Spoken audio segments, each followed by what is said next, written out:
These things are horrible. They're hideous. They look horrible. And they're not fast. They're really, really bad. 85 horsepower. A 1987 Ford Escort has that much power. They have very low resale value. But they still are very expensive to repair. They have a very uninspiring design. And I'll ask a question to you guys. Do any of them run? Because everyone I've ever heard of or ever seen did not run. It seems like all of them I've ever heard of are parked in a barn somewhere, not running. It just really is not a very good car from the 70s, guys. No, that's not a Porsche.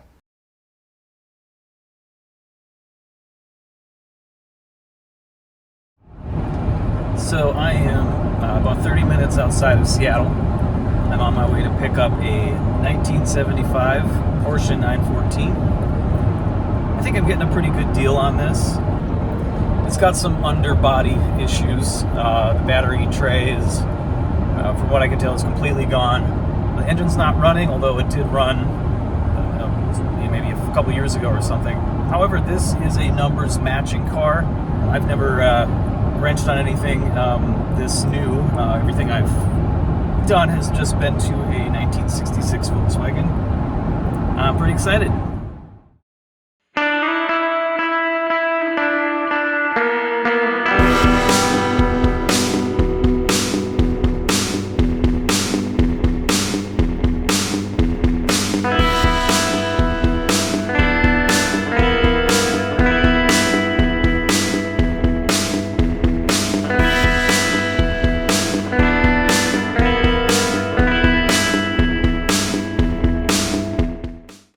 It's in better shape than I thought it was, actually.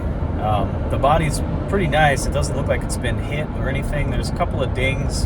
The pans look better than I thought. Just a couple of patches that would need to be put in place. The interior is in great shape. I was super impressed to see that. The seats don't look like they have any tears in them whatsoever. So cool to see it back there following me. So here I am back at home, towed it 3 hours.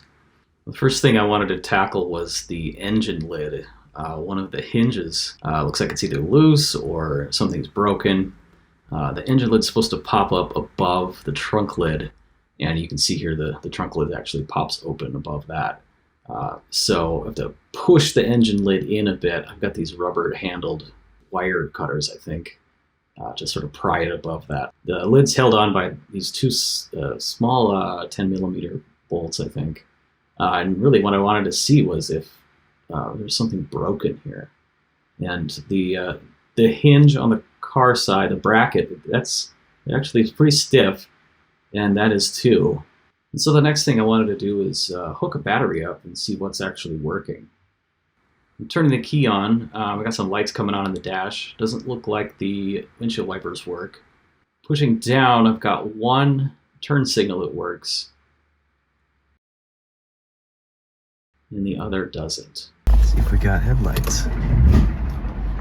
Oh, we do. Check the oil. The oil looks good, actually. It's full. It's over full just a little bit, but it's nice and clean.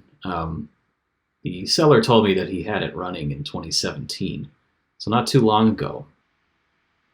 Looking at some of the other things in the engine bay here, there's a couple of relays and some other things crudely zip tied to the positive cable, and a nut jammed into the vacuum line that's supposed to be connected to the decel valve. And this fuel injection wire is actually disconnected, so I'm just plugging that back in here. Poking around here on the metal on this side of the engine over by the battery, you can see these panels are just completely rotted out. And over here by the fuel injection brain, you can just see there's nothing attached anymore. Taking a look in the trunk, some relay. It looks like it's brand new. I'm not really sure what that does. This is the speaker for the driver's side. New dome light lens and a new battery tray. And this is the trim that goes on the side sail area. Looks like possibly a license plate bracket and some cylinder tin. I think it's a lower cylinder tin. I'm not really sure. And I didn't know what this was at first, but this is I believe, the driver's side adjustable seat rail. And I guess there's a broken piece too. I don't know why. And there's also this strap. I'm not really sure what that does either. Underneath this carpet, there's another pad here, and it's just wet. This had been sitting out in the rain for a couple days before I could get my garage ready to tuck it away. So it had a chance to rain on it quite a bit. So pulling this out, you can just see where the rain collects. I'm not really sure if that's from the tail light lens seals or the trunk lid seal or what, but yeah, it just collects there. Looks like it got the original jack that was included. I think this is a Bilston jack, same as a Volkswagen. And underneath the front trunk, we'll lift up this carpet too, check it out. Got some pieces of the jack. Spare tire actually looks pretty good. There's some weak spots here in the far corners. Otherwise it's pretty good though.